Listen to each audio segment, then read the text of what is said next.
النبي صلى الله عليه وسلم تعيس عبد الدينار تعيس عبد الخميصة وعبد الخميلة إن أعطي رضي وإن لم يعط سخط تعيس وانتكس وإذا شيك فلانتقش۔ حضور نبی کریم سرور دو عالم صلی اللہ علیہ وسلم نے ارشاد فرمایا، دینار کا بندہ ہلاک ہو جائے، درہم کا بندہ ہلاک ہو جائے، اور پھر آپ نے دو مخصوص قیمتی کپڑوں کے نام لیے،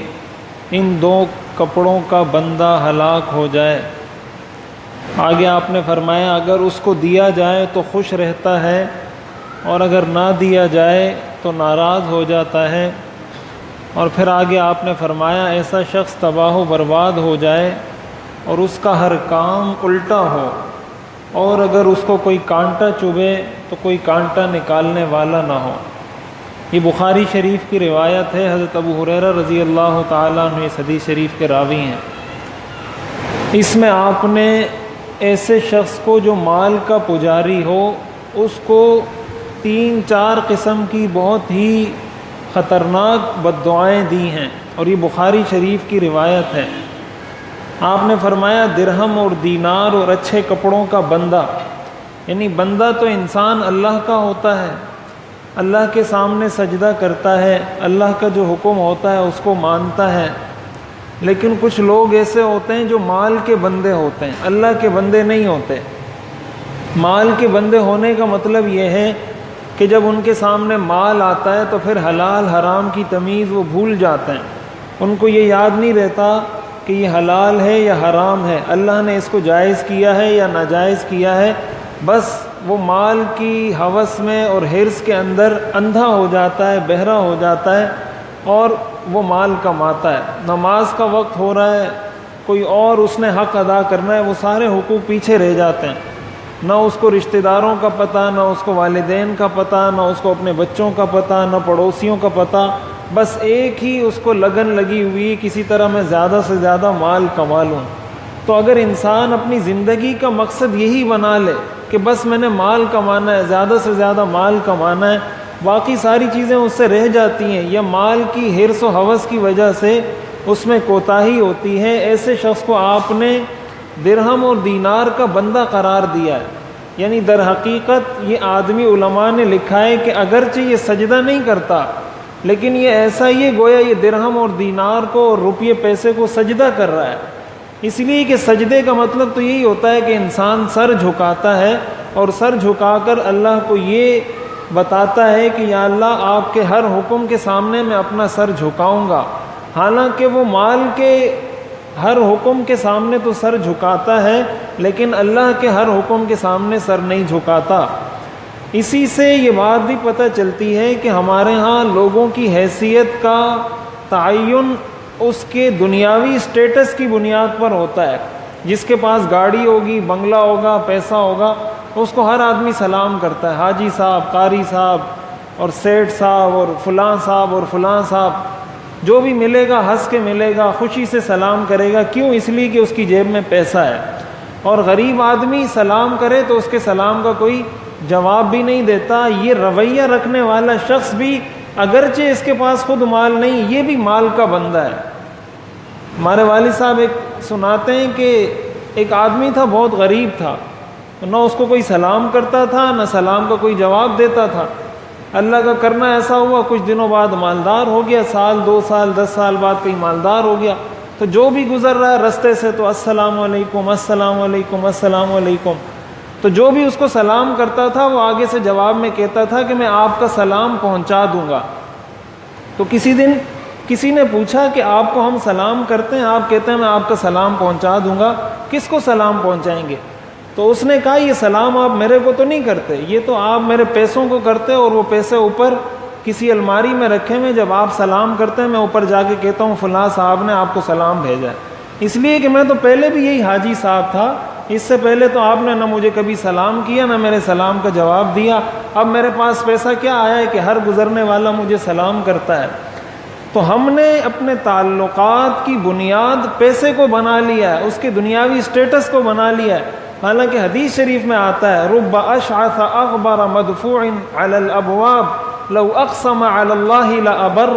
کہ بہت سے لوگ دنیا میں ایسے ہیں جو پراگندہ بال ہوتے ہیں، ان کے کپڑے پھٹے پرانے ہوتے ہیں، اگر دروازے پر جائیں تو لوگ دروازے سے دھکا دے کر بھگا دیں، اور اللہ کی نظر میں ان کا اتنا مقام ہوتا ہے کہ اللہ پر اگر کوئی قسم کھا لیں اللہ اس قسم کو پورا کر دیتے ہیں۔ یعنی اگر وہ یہ کہہ دیں اللہ کی قسم یہ کام ایسا ہی ہوگا، اللہ تعالیٰ وہ کام ویسا ہی کر دیتے ہیں۔ حالانکہ دنیاوی اسٹیٹس ان کا یہ ہوتا ہے کہ کوئی ان کو سلام بھی نہیں کرتا۔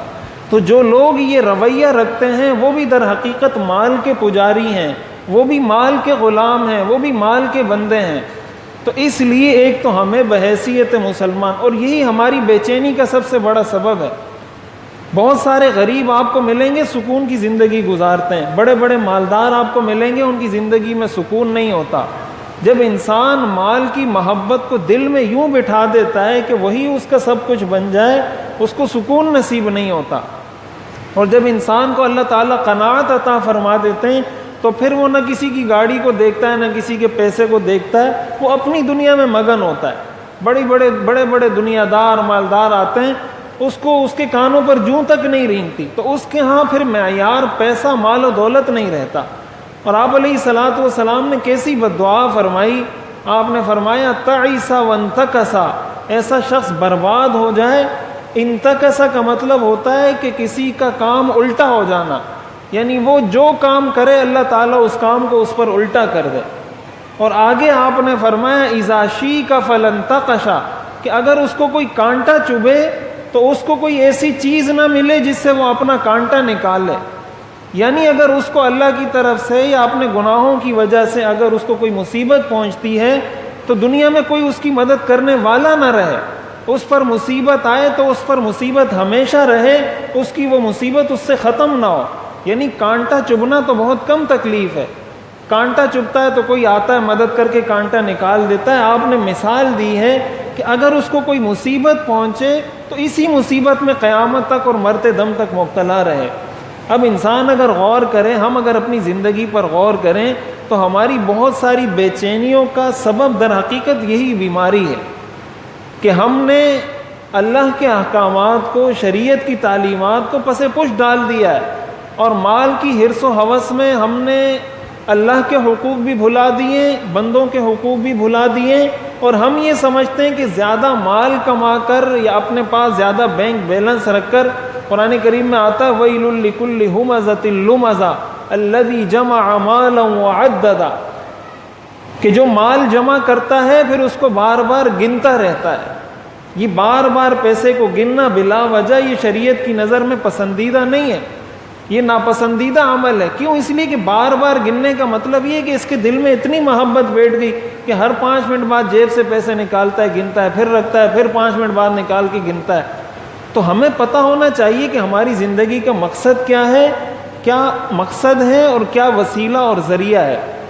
اگر ہم ذریعے کو مقصد بنا لیں گے اور مقصد کو فراموش کر دیں گے تو اس وسیلے اور ذریعے سے ہمیں سکون نہیں ملے گا، بلکہ ہم حضور علیہ الصلاۃ والسلام کی اس بد دعا کے مستحق ٹھہریں گے۔ اور جب حضور نے کسی کے لیے بد دعا کر دی کہ ایسا شخص تباہ و برباد ہو جائے، اس کا کام الٹا ہو جائے، اس کی ساری زندگی مصیبت میں رہے، اور پھر ہم یہ سوچیں کہ ہم ان گناہوں میں مبتلا ہو کر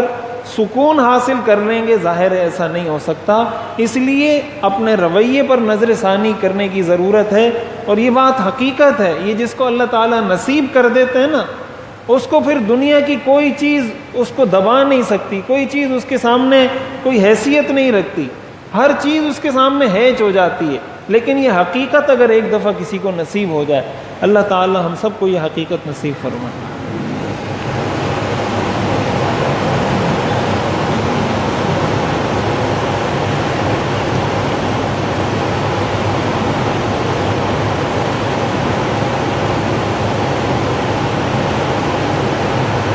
برحمتک یا ارحم